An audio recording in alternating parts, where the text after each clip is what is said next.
नमस्कार, स्वागत है आप सबका हमारे खास कार्यक्रम देश देशांतर में। मैं हूं कवीन सचान। उपराष्ट्रपति एम वेंकैया नायडू ने महिला आरक्षण बिल को पास कराने पर जोर देते हुए सभी राजनीतिक दलों से आम सहमति से बिल को पारित कराने का अनुरोध किया है। इस बिल के जरिए संसद और राज्य विधानसभाओं में 33% सीटें महिलाओं के लिए आरक्षित करने का प्रावधान किया गया था। महिला रिजर्वेशन विधेयक राज्यसभा में 6 मई 2008 को लाया गया, फिर 9 मई को इसे स्थायी समिति के पास भेजा गया।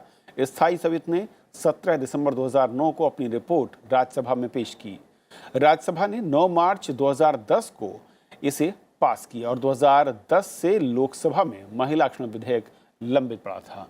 और समझेंगे कि असल में इस विधेयक के रास्ते में इतनी रुकावटें क्यों आई हैं, इसे पास करने को लेकर दलों की राय या फिर उनकी आपत्तियां क्या हैं, और आज के दौर में वो कितनी मजबूत या कमजोर देखती हैं।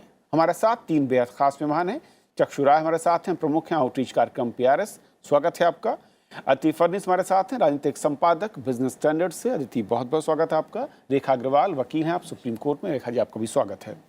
शुरुआत में चक्षु आपसे समझना चाहूँगा कि जब हम कहते हैं कि 2008 से इसका सफ़र शुरू होता, हालांकि 90 के दशक में एक बार लाने की कोशिश हुई थी जब प्रतियाँ उसकी फाड़ी गई थी, लेकिन उसके बाद 2008 से लेकर 2018 दल इसे क्यों नहीं बढ़ा पा रहे हैं, और इसकी सबसे बड़ी उलझन या अड़चन या रुकावट है क्या? देखिए, जो वुमेन्स रिजर्वेशन का जो कॉन्स्टिट्यूशन अमेंडमेंट बिल है, इसकी बातचीत काफ़ी सालों से चलती आ रही है। जब हमारा संविधान बन रहा था तभी भर इस पर उसके ऊपर चर्चा हुई थी कि भाई जो हमारी विधायी संस्थाएं हैं, लेजिस्लेचर्स हैं, उसमें रिजर्वेशन होना चाहिए कि नहीं होना चाहिए।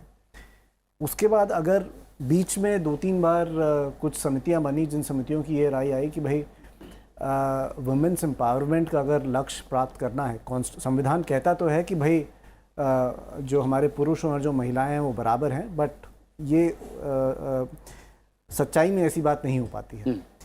तो 1970 के दशक में भी काफ़ी समितियों ने अपनी रिपोर्ट दी, उसमें कहा कि भाई ये करना ज़रूरी है, इससे शायद फ़ायदा हो सकता है। 90 के दशक में पहली बार हमारे संसद में इसके लिए कानून लाया गया। तो 90 के दशक में 3 बार 96, 98 और 99 3 बार वुमेन्स रिजर्वेशन बिल के लिए कॉन्स्टिट्यूशनल अमेंडमेंट बिल लाए गए, और वो तीनों बिल लैप्स हो गए क्योंकि वो लोकसभा के बिल थे और पास होने से पहले लोकसभा लंबित हो गई। अब इसके कॉन्टेक्स्ट में हमें ये देख लेना चाहिए कि हमारे संसद में जो विमेन लेजिस्लेटर्स हैं, उनका क्या कितना उनका परसेंटेज है। तो अगर मैं संसद की बात करूं तो 1952 से लेके अब तक ये नंबर हमेशा 8% से लेके अब की लोकसभा में 12% तक हो गया है। मैक्सिमम 12 तक गया है। 12 तक ही गया हुआ है। और स्टेट लेजिस्लेचर्स में तो जो स्थिति है थोड़ी सी अभी खराब है। स्टेट लेजिस्लेचर में अनुमानित है कि 10% से कम, अगर सभी हमारी जो विधानसभाएं उनका अनुमान लगाया जाए तो 10% से कम है। और बीच बीच में तो ये कभी कभी आता रहता है कि कुछ लेजिस्लेचर्स ऐसी हैं जहाँ पे शायद एक भी महिला MLA नहीं है। मेरे ख्याल से मेघालय की लोग बात कर रहे थे, वहाँ पर मिजोरम की बात कर रहे थे। तो मैं संक्षेप में एक और चीज़ कहना चाहूँगा। तो अगर किसी ऐसे विधेयक का पर्पस ये है कि भाई वुमेन्स एम्पावरमेंट करे, तो क्या ऐसा एविडेंस है कि वुमेन्स एम्पावरमेंट के लिए लेजिस्लेचर में रिजर्वेशन करने से फ़ायदा होता है? स्टडीज़ हैव इंडिकेटेड कि अगर आप किसी एक वर्ग को रिजर्वेशन देते हैं लेजिस्लेचर्स में, तो वो वर्ग रिसोर्सेज को डायरेक्ट करता है उस वर्ग के लिए। और उसका एक एग्जाम्पल लिया जाता है कि, और जो मेरे ख्याल से उपराष्ट्रपति ने भी इसके बारे में उल्लेख किया था, कि जब हमने पंचायतों में रिजर्वेशन किया है 50%, तो वहाँ के जो रिजल्ट्स आए हैं वो काफ़ी अच्छे आए हैं।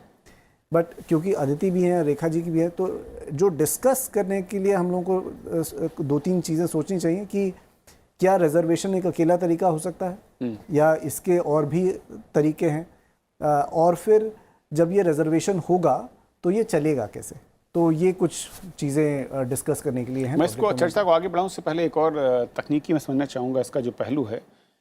फिलहाल स्थिति क्या है, क्योंकि राज्यसभा से पास हुआ और 2010 के बाद लोकसभा पहुंचा, वहां से क्योंकि जो जब ख़त्म हुआ कार्यकाल लोकसभा को, उसके साथ पूर्ण विराम लग गया, ख़त्म हो गया, अब नए सिरे से लाना होगा, या फिर वो भी कहीं कुछ उसमें जिंदा है वो। जी, तो ये थोड़ा सा कंफ्यूजन 2014 में हुआ था कि जो वुमेन्स रिजर्वेशन बिल है उसकी स्थिति क्या है, क्योंकि राज्यसभा ने उसे पारित कर दिया था, काफ़ी गहमा गहमी हुई थी बट उसके बाद पारित हो गया था। और जो हमारा संविधान और हमारी रूल बुक है वो ये कहती है कि कोई भी बिल जो राज्यसभा में पेंडिंग रहता है वो तब तक पेंडिंग रहता है जब तक आप उसे या तो खुद ही वापस विड्रॉ ना कर ले या जब तक वो वहाँ से पास ना हो जाए। अब हुआ क्या कि वो राज्यसभा में तो 2011 में पास हो गया और वो फिर वो लोकसभा को भेज दिया गया, और 2014 में जो हमारी 15वीं लोकसभा थी वो डिसॉल्व हो गई। तो क्योंकि वो बिल लोकसभा में आ चुका था तो इस वजह से लोकसभा डिसॉल्व होने की वजह से वो बिल भी डिसॉल्व हो गया। ओके। तो अब अगर आपका सवाल ये है कि इसकी कार्रवाई क्या शुरू से करनी पड़ेगी, तो जी हाँ, इसकी कार्रवाई शुरू से करनी पड़ेगी। दोबारा से रेखा जी, भारत जब हम देश की बात करते हैं और 21वीं सदी में जब हम विकसित देशों के साथ तुलना, खासकर चीन के साथ हम लोग जरूर कंपैरिजन करते हैं, जीडीपी, विकास दर या फिर जो हमारे तमाम पैरामीटर हैं, भारत में जीडीपी में महिलाओं की हिस्सेदारी 17% जबकि चीन में 41%। कई लोग ये तर्क देते हैं कि अगर रिजर्वेशन के जरिए, जैसा कि पंचायत में किया गया, इसके नतीजे हमने देखे हैं, अगर इसे हम संसद और विधानसभा में कर देते तो शायद ये तस्वीर बदल सकती थी या बदलने की ओर बढ़ती। लाने की मंशा तो दिखी क्योंकि संसद में आया, लेकिन दल कहते भी हैं कि हम लाना चाहते हैं, तो फिर आखिर ये रास्ता अब तक तय क्यों नहीं हो पा रहा, इतना लंबा क्यों दिखता है? देखिए, मैं तो इस पर यही टिप्पणी कर सकती हूँ कि यहाँ तक पहुँचने के बाद में जैसे चक्षु जी ने भी कहा कि राज्यसभा ने उसको पास कर दिया, उसके बावजूद जो था लोकसभा जो है वहाँ पर उसकी मैं ये कह सकती हूँ कि वहाँ पे जो बाकी राजनीतिक दल थे सब अपनी अपनी रोटियां सेकते रहे उसमें। और आरजेडी और एसपी के बारे में तो बिल्कुल क्लियर है कि उन्होंने इसका बहुत अपोजिशन किया। और बहुत तकलीफ की बात यह है कि जबकि हमारा संविधान इसके बारे में कहता है कि भले आर्टिकल 14 जो कहता है कि पुरुष और महिला के अंदर कोई तरह की भी भेदभाव नहीं होना चाहिए, उनको बराबरी का दर्जा देना चाहिए। इसी विषय के अंदर अगर मैं संदर्भ में बात करूं तो जो दार्शनिक अरिस्टोटल हैं उनका भी कहना है कि nothing is more unequal than the equal treatment of the unequals. तो यानी कि कितने भी हम बड़ी बड़ी बातें करें पर जो जितना भेदभाव महिलाओं के साथ हो रहा है वो सबको साफ दिख रहा है। और अगर अपने अपने गिलेबान में झांके, अगर अपनी पर्सनल इक्वेशंस को नहीं पूरा करने के अंदर ये राजनीतिक दल लगे रहें और सिर्फ वोट बैंक के बारे में ना देखें, तो हम उस नतीजे पे पहुंच सकते हैं जिसके बारे में कॉन्स्टिट्यूशन के अंदर लिखा है कि महिलाओं को सशक्त करना हर क्षेत्र के अंदर ज़रूरी है। और जैसे पंचायत के रिजल्ट्स ने भी शो किया, जब तक हम महिलाओं को राजनीति के अंदर भी पूरा हिस्सा नहीं देंगे, उनको पार्लियामेंट के अंदर रिजर्वेशन नहीं देंगे, उनको घर के चूल्हे चौके से बाहर नहीं निकालेंगे और उनको अंदर इतना उनको सक्षम ना अगर ना सोचेंगे और ना ही उनको करेंगे, तो फिर ये बात जो है सिर्फ किताबों के अंदर रह जाएगी। देवेगौड़ा गवर्नमेंट के टाइम के ऊपर ये बात शुरू हुई थी विमेंस रिजर्वेशन की। आज 2018 का जो साल है वो भी पूरा होने वाला है। और अफसोस, जैसे चक्षु भाई ने भी कहा अभी, कि जब ये एक बार खत्म हो गया तो एक कॉन्स्टिट्यूशन के अंदर ये रूल बुक कहती है कि जब एक बार लैप्स हो गया, जब लंबित हो गया, तो हमें वापस से शुरू से इस बात को वापस स्टार्ट करना पड़ेगा। तो अगर हम वापस शुरू करते हैं तो अगर उसी चैनल्स के थ्रू जाएगा, पहले राज्यसभा में जाएगा, फिर स्टैंडिंग कमेटी में जाएगा, फिर अगर लोकसभा में गया, तो मुझे नहीं लगता कि ये कभी भी एक्चुअल के अंदर रियलिटी बन पाएगा। हम इसको अपने जीवन काल के अंदर एक वास्तविक तरीके से देखेंगे, परंतु किसी भी तरीके से अगर हम महिलाओं को सशक्त करना चाहते हैं, तो अगर कोई राजनीतिक दल इसके बारे में अपना कुछ इनसिक्योरिटी सी फील करते हैं या उनको लगता है कि हमारा वोट बैंक जो है उससे अफेक्ट होएगा, तो उसके बारे में एक संकुचित और तरीके से नहीं देखना चाहिए, पर विस्तार से देखना चाहिए और इसको कोशिश करनी चाहिए कि जल्दी से जल्दी ये लागू हो जाए। लेकिन अदिति, क्योंकि आधी आबादी की बात है और क्या महिलाएं वोट बैंक नहीं हैं, तो फिर दल इससे गुरेज क्यों कर रहे हैं? इसकी तरफ बढ़ने से ये, अगर मैं कहूं कि क्या साहस की कमी है, कोई ऐसा रिस्क है या ऐसा क्या खतरा है कि अगर दल इसको समर्थन करते हैं, एक साथ खड़े होते हैं, तो उनको दिक्कत होती है वोट बैंक की पॉलिटिक्स में? देखिए, सबसे पहले तो ये मान लेना चाहिए कि यदि नए समाज की संरचना करनी है तो महिलाओं की सोच के बिना वो नहीं हो सकता है। दूसरी बात यह है कि कई स्टडीज़ ने ये स्थापित किया है, ये सिद्ध किया है कि यदि महिलाएं ऐसी जगहों पर पहुंच जाती हैं जहां वो स्टैट्यूट बुक में बदलाव ला सकती हैं, तो रेप लॉज, बलात्कार को लेके, महिलाओं को पर का उत्पीड़न, फैमिली लॉ ये सब चीज़ें धीरे धीरे बदल जाती हैं और प्रोग्रेसिव हो जाती हैं, महिलाओं के हित में हो जाती हैं। इससे क्यों परहेज है लोगों को? इन चीज़ों से परहेज नहीं है, एक मानसिकता है और सोचने का तरीका है। दल मेरा है, तो दल में जो बोलबाला रहेगा, जो वर्चस्व रहेगा, वो मेरा रहेगा, न कि 10 महिलाओं का जो इकट्ठी होके कुछ कुछ मुझसे कहें और फिर मैं अपने आप को एक तरह से संकुचित मानूं या एक तरह से मेरा वर्चस्व खत्म हो जाए, मेरी प्रभुसत्ता खत्म हो जाए। तो ये कैसे हो सकता है, पहली बात। दूसरी बात, महिलाओं का आना डर इस बात का भी है, और ये एक वास्तविकता है, ये कोई इमेजिनेशन की बात नहीं है कि एक ख़ास तरह की महिलाएं जो कि मुखर होके अंग्रेज़ी बोलने वाली, फॉरवर्ड लुकिंग, प्रोग्रेसिव सोच की, वो आके अगर कंट्रोल कर लेंगी तो फिर तो हमारी महिलाओं का क्या होगा, जो कि दूसरे तरह की हैं, जो कि एक तरह से पारंपरिक महिलाएं हैं, जो घर से बाहर नहीं निकली हैं वगैरह। उसमें भी एक डिवीजन है जिसका तो उसमें भी एक भय और संशय है कि हमारी पूरी अस्मिता चली जाएगी। और जाति के आधार पर हमारे देश में एक ऐसा मूवमेंट हुआ है जो कि जाति के आधार पे अपने आप को मानता है और मानता है कि ऐसी जातियां हैं जो कि सामाजिक तौर पर पिछड़ी हैं। तो उन पिछड़ी जातियों की महिलाओं का क्या होगा, और अगड़ी जातियों की महिलाएं अगर सब कुछ हथिया लेंगी तो उनका क्या होगा, ये भी एक बहुत बड़ा सवाल है। और सबसे ज़्यादा भय और संशय का सवाल ये है तक्षु, क्योंकि एक चीज़, जब 90 के दशक में देवगौड़ा सरकार ने इसे पेश किया और उसके बाद से कई सरकारें जो सत्ताधारी दल थे बहुमत के करीब या पूर्ण बहुमत या समर्थन के साथ आती रहीं, और कमोबेश कुछ ही दलों को अगर छोड़ें तो बाकी बड़ी जितनी पार्टियां रही हैं वो इसके पक्ष में नजर आई हैं। बयान हो चुनाव के वक्त हर बार ये मुद्दा बनता है, संसद में भी कोशिश की गई। क्या छोटे दलों का प्रभुत्व या उनकी ताकत संसद में इतनी ज़्यादा है कि बड़े दल उनके सामने एकजुट होकर इसे पास नहीं करा सकते संख्या बल के लिहाज से, या फिर कोई और अड़चन है? देखिए, जब संसद में आपको एक संविधान संशोधन पास कराना होता है तो उसके लिए आपको एक स्पेशल मेजॉरिटी चाहिए होती है। तो पहले मैं जो रीजनल पार्टीज़ हैं उनकी बात करता हूँ। जब हमारी संसद शुरू हुई थी 1952 में, तब संसद में कुछ 6 या 7 राष्ट्रीय पार्टियां उनके सदस्य होते थे। मैं लोकसभा की बात कर रहा हूँ। अगर आप 15वीं और 16वीं लोकसभा देखें तो 15वीं लोकसभा में 30 से ज़्यादा और 16वीं लोकसभा में भी 30 से ज़्यादा पॉलिटिकल पार्टीज़ हैं जिनके मेंबर्स रिप्रेजेंटेड हैं। अब आपको संविधान का बिल पारित कराने के लिए 2/3 मेजॉरिटी इन द हाउस चाहिए होता है, और ये आपको दोनों हाउसेज में चाहिए होता है। तो अगर आप सत्ता पक्ष में हैं और आप लोअर हाउस कंट्रोल करते हैं तो शायद आप लोअर हाउस से पास करा सकते हैं। पर अधिकतर ये भी होता है कि जो अपर हाउस होता है वहाँ पे 1, 2, 3, 5 सीटों का महत्व बहुत बढ़ जाता है जब वो 2/3 मेजॉरिटी आ जाती है। अच्छा, अब इसमें एक चीज़ और भी आती है। हमारे पास एक एंटी डिफेक्शन बिल है जिसमें आप कह सकते हैं कि भाई आपके सदस्य किसी भी एक कानून पर एक तरह से वोट करें या ना करें। अब उसमें ये देखना होता है कि पार्टियों की जो संजीदगी है इस विषय के ऊपर, अगर सभी पार्टियां एक व्हिप इशू कर दें कि भाई इस पर आपको इस बिल को पास कराने के लिए आपको वोट करना है, तो शायद एक अलग बात हो सके। बट ये अभी तक देखा नहीं गया है कि भाई व्हिप इशू हो जाए कि भाई वुमेन्स रिजर्वेशन बिल आ रहा है, आप लोग इसको पास करिए।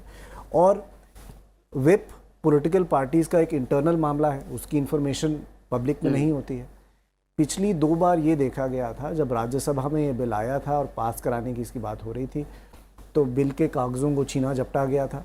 मुझे याद है जब बाला योगी जी लोकसभा के स्पीकर होते थे, अदिति मैम को याद होगा, उस वक्त भी जब ये बिल हाउस के अंदर आया था तभी भी थोड़ी बहुत धक्का मुक्की हुई थी। बिल के स्पीकर के टेबल से कुछ पत्रों को उठाया गया था। तो ये विषय उतना आसान नहीं है। कई बार पॉलिटिकल पार्टीज़ कहती हैं कि वो कहेंगे अपने संसद सदस्यों को कि इसके लिए वोट करें, बट वो जब इंटरनली अगर वो कन्विंस नहीं है, पार्टीज़ कन्विंस नहीं है, मेंबर्स कन्विंस नहीं है, तो उसका एक अलग राज होता है। हाल ही में ये देखा गया है कि उड़ीसा असेंबली ने एक रेजोल्यूशन पास किया है और वो रेजोल्यूशन ये कहता है कि भाई वुमेन्स रिजर्वेशन का बिल होना चाहिए। तो आपने थोड़ी देर पहले ही एक वो दिया था कि भाई लोगों के मैनिफेस्टो में भी होता है। तो जो 2008 में जो यूपीए वाली सरकार थी उसके भी मैनिफेस्टो में था कॉमन मिनिमम प्रोग्राम में, बिल्कुल। और जो अभी जो सत्ता पक्ष है एनडीए का, उनके भी मैनिफेस्टो में था। तो इसमें आम राय बनाने की काफ़ी ज़रूरत है और वो आम राय बनेगी और उसमें बड़ी पार्टियों का भी उतना ही सहयोग होना चाहिए और जितना छोटी पार्टियों का सहयोग होना चाहिए। रेखा जी, एक और चीज़, क्या महिलाओं के आने से कहा जा रहा है कि जो पुरुष राजनीति है वो हाशिए पर जा सकती है, ऐसा डर है उन्हें, ऐसी आशंका है। ऐसा क्यों? क्योंकि अगर वो आएंगी तो उनकी कुव्वत होगी, वो काम करेंगी, उस नज़रिए से वो क्या पार्टियां नहीं देख रही हैं? और फिर क्या ये माना जाए कि जो पार्टियों की सोच है वो फिर दिखावे की महिला या उनके आदर्शों को लेकर, उनके अधिकारों को लेकर है? देखिए, मैं तो इस पर यही कह सकती हूँ कि ऐसा लगता है कि अगर कोई इन पार्टियों की जो इसका विरोध करती हैं, एक तो सोच बहुत संकुचित है और बहुत कुंठाओं से चारों तरफ से वो घिरे हुए हैं, जहाँ पर महिलाओं को शायद वो सबसे पहले उसके लिए सक्षम ही नहीं समझते हैं, उसके लायक ही नहीं समझते हैं। तो एक तरह का अपने अंदर एक डर, एक भय सब पैदा हो जाता है। और एक डर जो मुझे लगता है कि सबसे ज़्यादा इन सब पार्टीज़ को ये है कि शायद अगर ये वुमेन्स रिजर्वेशन आरक्षण बिल पास हो जाता है तो कहीं पर प्रॉक्सी जो है प्रॉक्सीज न खड़ी हो जाए, कि जैसे हम आरजेडी का देख ही रहे हैं कि बिहार के अंदर की लालू गवर्नमेंट को भले राबड़ी देवी सामने आ जाती है पर पीछे चलाने वाला कौन है। तो इस तरह के जो प्रॉक्सी लीडर्स जो खड़े हो जाएंगे तो जो सीट जो है उसको पीछे से चलाने वाला, जो पावर जो होंगी, जो उसकी जो रेंज होंगी वो किसी और व्यक्ति के हाथ में होंगी। तो ये तो मुझे लगता है कि एक मनोविज्ञान का इशू ज़्यादा बन जाता है, क्योंकि जब तक पुरुषों की जो सोच नहीं बदली जाएगी और वो अपने आप को एक हर समय ऐसा ना फील करेंगे कि हम हॉट सीट में या हमारी खुद की कुर्सी को खतरा है, तो तब तक वो इसको हर समय विरोध करते रहते हैं। अगर आप देखें, इतिहास में भी देखें तो जहाँ पर भी महिलाओं को कोई भी चीज़ के अंदर आगे आने की बात करी गई है तो किस तरीके से महिलाओं का विरोध करा जाता है, हर क्षेत्र के अंदर करा जाता है। और परंतु अगर हम पंचायत का जो आपने एग्जाम्पल दिया था उसको देखें तो वो तो सबकी आंखों के सामने है कि किस तरीके से इतना ज़्यादा चेंज आया। तो यहाँ पर मैं यही कह सकती हूँ कि क्योंकि जो अभी जो परसेंटेज है पार्लियामेंट के अंदर भी उसमें पुरुषों की ज़्यादा है, तो अगर वो अपनी थोड़ी सोच को बदलें और इसको देखें कि इसके अंदर उनको खुद को कोई डरने की या कोई थ्रेट की बात नहीं है।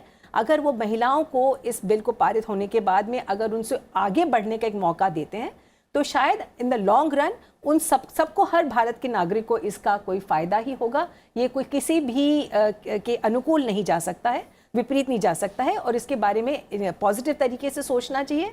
और आर्टिकल 15 जो है हमारा संविधान का, वो खुद कहता है, आर्टिकल 15 में लिखा है कि जहां अगर आर्टिकल 14 कहता है कि कोई तरह का भेदभाव नहीं होगा, तो आर्टिकल 15 ये भी कहता है कि महिलाओं को और बच्चों को आगे बढ़ाने के लिए अगर कोई तरह का डिस्क्रिमिनेशन किया जाए तो पॉजिटिव डिस्क्रिमिनेशन भी किया जा सकता है। लेकिन जो छोटे दलों की दलील है, मैं उसको थोड़ा समझना चाहूँगा। अगर छोटे दल ये कहते हैं कि अगर आप महिलाओं की रिजर्वेशन में कोटा शामिल नहीं करते हैं तो जो सीटें अभी आरक्षित हैं, हम अगर लोकसभा की बात करें, उन सीटों की आपके नंबर्स पर उसका असर पड़ेगा, और इसीलिए अगर उसको हमें बरकरार रखना है तो महिलाओं की रिजर्वेशन में भी हमें वो कोटा देना पड़ेगा। तो इसमें फिर हर्ज क्या है, उसे क्यों नहीं दिया जा सकता? देखिए, इसके बारे में बहुत ज़्यादा ये जो भय है ये कुछ हद तक मेरी समझ से सही भी है और ये टोटली काल्पनिक नहीं है। इसके बारे में पूरा सर्च करके, अगर जिसको कहते हैं रिजर्वेशन विद इन रिजर्वेशन, तो अगर आप कटोरे के अंदर कटोरा डालना चाहते हैं और आप